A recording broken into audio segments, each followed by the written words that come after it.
The Logitech McLaren G Challenge is here. It's an incredible racing event on Forza Motorsport where you can win incredible prizes. Now I'm here with Lucas Blakely, one of the fastest esports drivers in the world, and we're going to give you a top tip that's going to help you in the Logitech McLaren G Challenge. So here we are in the first combination for Logitech McLaren G Challenge. It's the McLaren 620R at Nürburgring GP, and I'm super happy because I've got Lucas Blakely here. It's going to give me some tips, hopefully, to do a fast lap. So this is what everyone's going to be doing if you want to win the incredible prize on offer from Logitech G. Why don't we go around slowly, Lucas, and you talked about braking references and turning in, and also the nature of the car. We can see there's a big wing on the back of it. What should we be doing in Forza Motorsport? Yeah, so here we are at the Nürburgring GP circuit, and yeah, starting off the lap, you're going to be heading all the way up the gears as fast as you can, and then you want to be braking in a straight line, following the racing line that you actually have on the screen, and braking just around, you know, the 150 metre board to start off, peeling out the speed, and then we start to wind ourselves into the apex. The circuit dips down. Oh, wow. Want to make sure that we're getting ourselves set up nicely, bringing the car back over to the right, and then we have this sort of long, somewhat partially blind left-hander carrying a bit too much speed into there. As you can see, really easy to overstep it on the entry. We want to make sure that we're... Do you have a reference for that corner, or is it just one of those corners where it's just a bit difficult? Well, you're always chasing the apex. You're always trying to look further and further through the corners. You're not actually able to see all the way around turn two. But then you've got this short little straightaway before you're immediately on the brakes. Very demanding, as you actually have to sort of brake and turn into the corner at the same time. You want to be braking, aiming for this inside curb, hook yourself nicely to just sort of running yourself parallel along this curb, and then you have this sharp right-hander elevating a little bit up at the apex. Just clipping it there, getting on the power now. Quite easy to lose the rear as you come out here as well, and unsettle the car. Then you're back fully onto the power, bringing it over to the right hand side now of the circuit. Lots of camber and elevation in play here at the Nürburgring GP layout. Tucking the car into the camber on the left, that will help the car stay gripped up. Not bringing it over to the left as much as you want to carry your speed in through, get your braking done, and then yeah, the circuit sort of falls away a little bit from you in such a way as it's, you know, you've got the elevation, you're heading downhill now, and yeah, you want to be using these curves and the exit really to, you know, maximise your track usage. Keeping it nice to the white line on the left, braking hard in a straight line, and then you've got to really hook yourself into the camber. We talk about the elevation, all the grip is in sort of Ving off this corner, diving in with the speed, using that slight banking, getting yourself up to the curbs and the exit, and then yeah, we're heading up to the Schumacher S's, patient on the power, bringing it to the left. The curbs are actually quite large around this circuit, kind of old school. It's very easy to upset the car, and yeah, you can carry a tremendous amount of speed through that section of track. Heading up now to another left-right chicane onto the brakes. You can actually use quite a bit of curb in this 620R, and then you bring the car briefly over to the right, the left-hand side, sorry, and then again, massive curb on the inside, and then you're sort of just balancing against the power. Quite easy to sort of manipulate the rear, really using a lot of footwork to rotate the car through these sections. Speed through this and then yeah, flat out through the right-hander, and then you're into the heavy onto the brakes about now.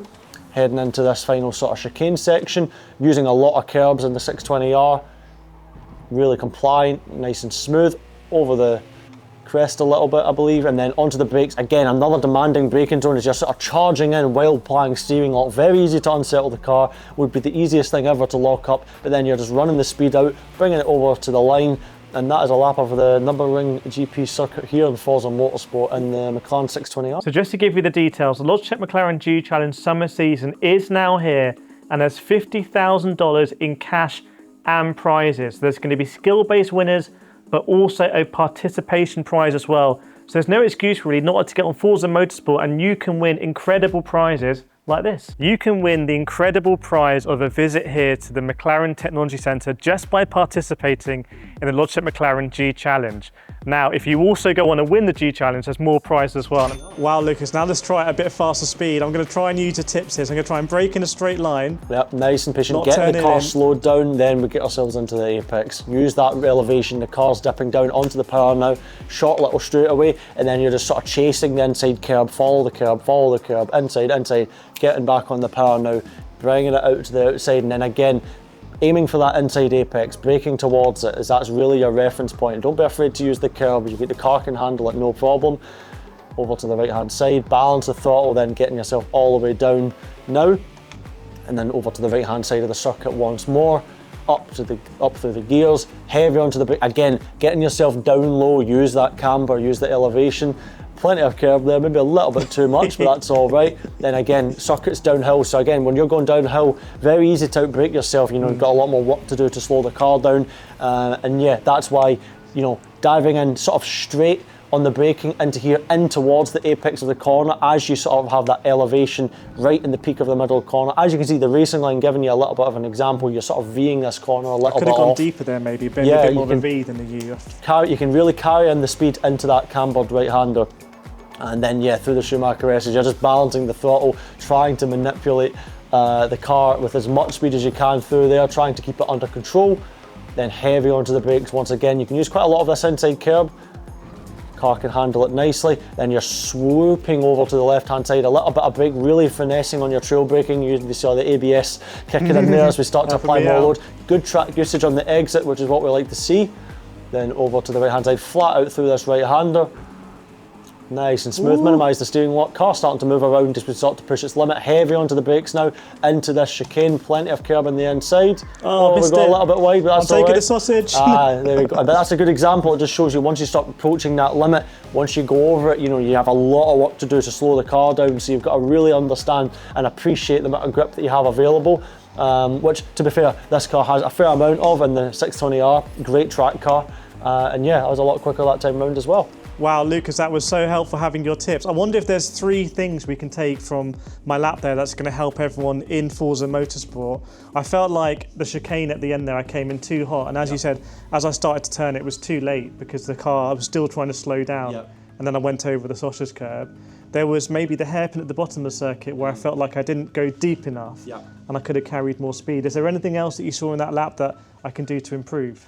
Yeah, I think it's just lap on lap, you're going to improve more and more.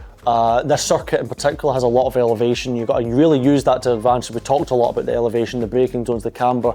Really just think of that initially when you start driving. You know, use the track as your, you know, to your advantage. You know, the track has a lot of natural tendencies with the camber, the elevation that you can just really use to gain yourself lap time. And as you say, that when you push too hard on the braking, you know, you're not going to catch it back in the chicanes. So build up to it, find that limit, and then just start chipping away at it little by little. Small improvements, but consistently over time. Well, I've really enjoyed driving the car. It's also on some top-end equipment here from Logitech G. And remember, you can win exceptional prizes in the Logitech McLaren G Challenge, even just by participating. So check the link in the description, get on Forza Motorsport, let us know in the comments if this video has helped you with the time, and good luck.